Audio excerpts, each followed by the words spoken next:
Movie की starting एक बहुत ही खास दिन से होती है, क्योंकि उस दिन कुछ लोगों का एक बहुत ही बड़ी कंपनी की सबसे बड़ी पोस्ट के लिए इंटरव्यू होता है। इसके लिए 8 लोगों को चुना गया था और वो लोग बहुत एक्साइटेड थे। उधर पहुंच जाने के बाद सबको एग्जामिनेशन हॉल में ले जाया जाता है, जिसमें 8 सीट्स थी। हर सीट पर एक क्वेश्चन पेपर पड़ा होता है, जिस पर इनका कैंडिडेट नंबर या रोल नंबर लिखा हुआ था। और इस हॉल के दरवाजे पर एक गार्ड भी खड़ा हुआ था। और फिर एक आदमी आता है जो कि इन्विजिलेटर था। वो कहता है कि यहाँ तक सिर्फ तुम 8 लोगों को चुना गया है, जो कि बहुत मुश्किल टास्क था, इसलिए मेरी बात को ध्यान से सुनना और वैसा ही करना। वो कहता है कि आपसे एक ही सवाल पूछा जाएगा, जिसके आपको 80 मिनट मिलेंगे और इसके 3 रूल्स भी होंगे। पहला तो ये कि आप में से कोई भी मुझसे या गार्ड से कोई भी बात नहीं कर सकता। दूसरा, अगर आपने अपने पेपर या एग्जाम शीट को खराब कर दिया। और तीसरा, अगर आपने एक भी स्टेप इस रूम से बाहर निकाला तो आपको सिलेक्ट नहीं किया जाएगा। फिर वो सबसे पूछता है, सो एनी क्वेश्चंस? और सब खामोश रहते हैं। ये कहने के बाद वो वहाँ से चला जाता है। जब सबकी नजर अपने अपने क्वेश्चन पेपर पर पड़ती है तो वो तो खाली होता है, उस पर कुछ भी नहीं लिखा होता। अब उनको कुछ समझ नहीं आ रही थी कि इसी दौरान एक लड़की उस पर लिखती है कि मुझे यकीन है कि मैं इस जॉब को डिजर्व करती हूँ। लेकिन गार्ड उसके पास आता है और उसे बाहर निकाल देता है, क्योंकि उसने अपना पेपर खराब जो कर दिया था। वो सब काफी परेशान हो जाते हैं कि तभी उनमें से एक लड़का कहता है कि अगर हम गार्ड या इन्विजिलेटर से बात नहीं कर सकते तो हम एक दूसरे से तो बात कर सकते हैं ना। और एक दूसरे से बात करने पर इन्हें कोई बाहर भी नहीं निकालता तो वो रिलैक्स हो जाते हैं। वो समझ जाते हैं कि इस इंटरव्यू में जवाब नहीं, सवाल ढूंढना है। और फिर उनमें से एक आदमी कहता है हम मिलकर ही ये सवाल ढूंढ सकेंगे। सब अपने अपने अंदाजे लगाते हैं कि हो सकता है ये हमारा टीम वर्क या इंटेलिजेंस देखना चाहते हो और इसीलिए इन्होंने जानकर क्वेश्चन पेपर खाली दिया है। उनमें से एक आदमी अपना नाम बताने वाला होता है कि दूसरा उससे कहता है कि हमारे क्वेश्चन पेपर पर हमारा नाम नहीं बल्कि कैंडिडेट नंबर है, तो हो सकता है नाम ना लेना भी इस एग्जाम का एक हिस्सा हो। फिर वो सब एक दूसरे के निकनेम रखते हैं। उन 8 लोगों में से एक हबशी होता है जिसको वो ब्लैक का निकनेम दे देते हैं, और एक गोरे लड़के को व्हाइट का, और एक लड़की के बाल ब्लॉन्ड होते हैं इसलिए उसे ब्लॉन्ड का नाम दे देते हैं। वहाँ पर 2 लड़कियाँ और 2 लड़के और भी मौजूद होते हैं, जिनमें से एक लड़का तो बहुत चुपचाप बैठा होता है। ऐसे लग रहा था जैसे वो इन सब में इंटरेस्टेड ही नहीं है। उसके बाद वो सब कहते हैं कि इन्विजिलेटर ने हमें अपनी सीट से खड़े होने से भी नहीं मना किया, और वो खड़े हो जाते हैं और तब भी गार्ड उन्हें कुछ नहीं कहता। वहाँ पर खड़ी एक लड़की कहती है कि हो सकता है इस क्वेश्चन पेपर पर लिखा गया क्वेश्चन इनविजिबल हो। तो लड़का फौरन से लाइट के आगे करता है वो पेपर, लेकिन उसे फिर भी कुछ नजर नहीं आता। तो तभी वहाँ पे ब्लॉन्ड बालों वाली लड़की कहती है कि हो सकता है पेंसिल शेडिंग से हमें वो हिडन क्वेश्चन नजर आ जाए, यानी अगर सवाल छुपा हुआ होगा तो पेंसिल का शेड करने से वो नजर आ सकेगा। तो व्हाइट उससे कहता है कि तुम क्यों नहीं ट्राई कर लेती। वो भी ट्राई करने ही वाली होती है कि ब्लैक उसे आवाज देता है कि रुक जाओ, तुम्हें क्या याद नहीं कि उसने कहा था अगर तुमने अपना पेपर खराब कर लिया तो तुम्हें निकाल दिया जाएगा। वहाँ पर एक और लड़की कहती है कि क्या पता एक दूसरे के क्वेश्चंस एक दूसरे की शीट्स पर हो और हमें उनका जवाब देना हो। लेकिन तभी ब्लैक कहता है कि ये भी हो सकता है कि हम सबको एक ही क्वेश्चन का आंसर देना हो और वो हम में से किसी एक के क्वेश्चन पेपर पर हो। ये सुनते ही व्हाइट उठता है और सबके क्वेश्चन पेपर्स लेकर लाइट में चेक करने लगता है। लेकिन वो लड़का जो अभी भी चुपचाप बैठा था उसने अभी तक अपना क्वेश्चन पेपर चेक नहीं करवाया था। तो व्हाइट उसके पास भी जाता है और उसका क्वेश्चन पेपर भी चेक करता है, लेकिन उसके क्वेश्चन पेपर भी कुछ नहीं था। वो सब कहते हैं कि कोई तो ऐसा तरीका होगा जिससे हम ये क्वेश्चन ढूंढ सकें। कि तभी ब्लैक कहता है कि हो सकता है ये इस चीज से लिखा गया हो जो आम लाइट में नजर ना आता हो। कि तभी ब्लॉन्ड देखती है कि दीवारों में एक जगह से ब्लू कलर की लाइट नजर आ रही होती है।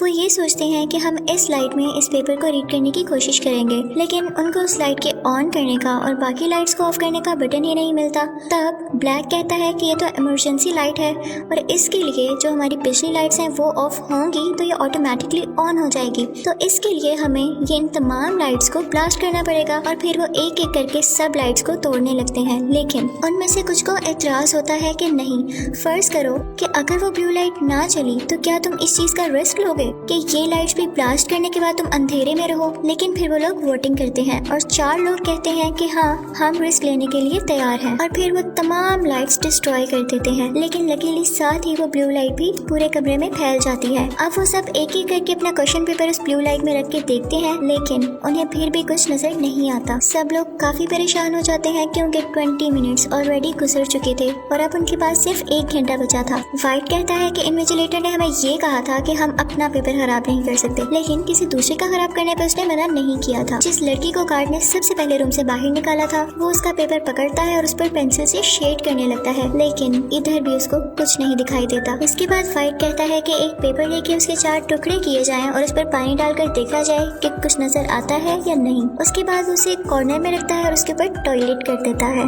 सब उसकी इस हरकत से काफी परेशान होते हैं और उसे बुरा भला कहते हैं, और कोने में बैठा वही आदमी जो अभी तक खामोश था वो रोने लगता है और फ्रेंच में कुछ बोलने लगता है। तो एक लड़की बताती है कि ये कह रहा है इससे तुम्हारी अपनी असलियत जाहिर होती है। उसके बाद उनमें से एक लड़का कहता है कि हो सकता है कि एग्जाम ना हो और कोई गेम हो, और उसे अपने सामने एक बहुत बड़ा ब्लैक ग्लास नजर आता है, यानी काला शीशा। वो कहता है कि हो सकता है इन्विजिलेटर बाकी लोगों के साथ मिलकर हमारा ये तमाशा देखकर हमारा मजाक उड़ा रहा हो। तो उनमें से एक लड़की कहती है कि नहीं, ये कंपनी ऐसी नहीं है, इसका CEO हर चीज पर नजर रखने वाला है और अगर कोई होगा भी तो वो CEO ही होंगे। तो तुम परेशान मत हो क्योंकि वो ऐसा मजाक उड़ाने वाला काम हरगिज नहीं करेंगे। यहाँ हमें एक बहुत अजीब बात का पता चलता है कि ये सब लोग इस कंपनी में जॉब के लिए इंटरव्यू तो देने आए थे, लेकिन किसी को इस कंपनी का नाम ही नहीं पता था। दरअसल ये वो कंपनी थी जो किसी बीमारी के लिए मेडिसिन बना रही थी, ऐसी बीमारी के लिए जिसमें इंसान को हर घंटे बाद मेडिसिन लेनी पड़ती है जिससे उसकी बीमारी स्लो हो जाती है। लेकिन वो लड़का कहता है कि उस कंपनी को काफी नुकसान हुआ था जिसके बाद उसने हायरिंग बंद कर दी थी। लेकिन वो लड़की कहती है कि नहीं, ये सिर्फ दुनिया को दिखाने के लिए है, हो सकता है कि उन लोगों ने इस बीमारी की मेडिसिन ढूंढ ली हो। तो वो लड़का कहता है कि हाँ, अगर ऐसा है तो वो बहुत तरक्की कर रहे होंगे और हो सकता है कि वही हमें हायर कर रहे हो। फिर उन सबको एक फायर अलार्म नजर आता है तो वो सोचते हैं कि शायद इसमें वो केमिकल हो जो पिक्चर्स को डेवलप करने के लिए यूज होता है, और इस क्वेश्चन पेपर पर भी कोई ऐसी चीज बनी हो जो कि उस केमिकल के गिरने के बाद हमें शो हो जाए। तो एक लड़की जल्दी से जाती है और कार्ड की पॉकेट से लाइटर निकाल लेती है ताकि जब वो आग जलाकर उसके पास करे तो वो पानी या केमिकल छोड़ दे। वो जब लाइटर लेके ऊपर चढ़ती है तो लाइटर की आग उस तक नहीं पहुंच सकती। तो वाइट उसे नीचे से एक पेपर रोल करके पकड़ाता है कि तुम इसको आग लगाकर उसके पास पहुंचा दो। लेकिन फायर अलार्म रिंग हो जाने के बाद जब वो देखती है तो वो उसी का एग्जाम पेपर होता है जिसकी वजह से उसका पेपर खराब हो गया था और गार्ड उसे बाहर निकाल देता है। अब इस रूम में सिर्फ 6 लोग बचे थे। वाइट की गई इस हरकत पर ब्लैक को बहुत गुस्सा आता है और वो उससे कहता है I should punch your lights out, जिसके बोलते ही सारी की सारी लाइट्स ऑफ हो जाती हैं। ब्लॉन्ड उसे गुस्से से बोलती है कि ये तुमने क्या कर डाला।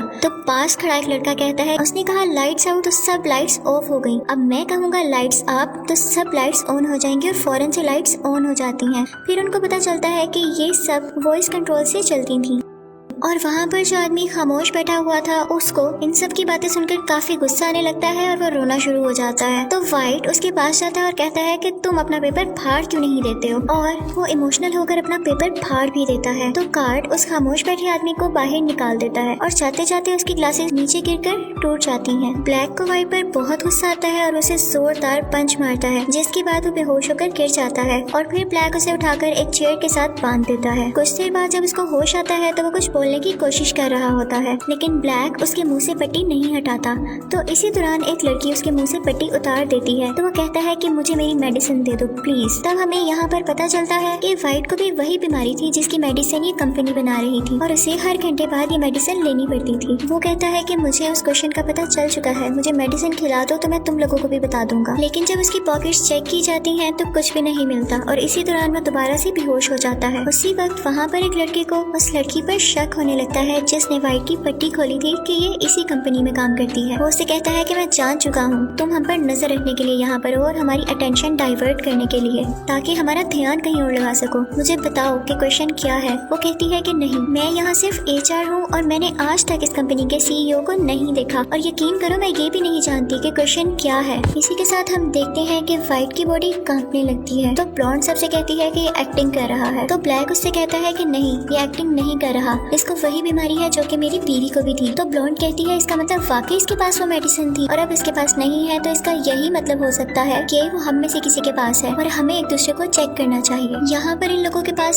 सिर्फ 15 मिनट रह गए थे। एक दूसरे की तलाशी लेना शुरू करते हैं लेकिन किसी को भी वो मेडिसिन नहीं मिलती। तो एक लड़की उस लड़के के पास जाती है जिसने उसे कहा था कि मुझे तुम पर शक है। वो उसे पूछती है कि तुमने अपनी बबल खाकर कहाँ रखी, और फिर जब वो देखती है तो उसकी बबल में वही पिल होती है। वो जाकर वाइट को खिला देती जाती है। लेकिन वो लड़का जिसकी बबल गम से पिल निकली थी उसके हाथ पर जोर से मारता है, जिसकी वजह से वो पिल वापस से ड्रेनेज में गिर जाती है। वहाँ पर किसी का हाथ नहीं जा रहा था, तो वो लड़की कैमरा में जाकर कहती है कि इन्विजिलेटर तुम्हें दिख नहीं रहा कि ये मर रहा है। तो गार्ड आता है और उसे उठाकर वहाँ से बाहर निकाल देता है, क्योंकि उसने रूल तोड़ा था। उसके बाद ब्लॉन्ड अपनी पेन से वो पिल बाहर निकालती है और वाइट को खिला देती है। अब यहाँ पर सिर्फ यही 4 लोग बचे थे, तो सब वाइट से पूछते हैं कि अब हमने तुम्हें तुम्हारी पिल खिला दी, तो तुम भी हमें हमारा क्वेश्चन बता दो। तो वो कहता है कि इस क्वेश्चन में ही इसका आंसर छुपा है, और जो यहाँ पर सबसे आखिर में बचेगा वही इस क्वेश्चन का आंसर है। ये कहते ही वो गार्ड के पास भागता है, क्योंकि उसके पास गन थी। लेकिन उससे पहले ब्लैक जाकर फौरन से वो गन ले लेता है और वाइट पर गन पॉइंट कर देता है। वाइट उससे कहता है कि अच्छा तुम मुझ पे गन चलाना चाहते हो तो चलो चलाओ। ब्लैक जैसे ही उस पर शूट करता है तो गन नहीं चलती।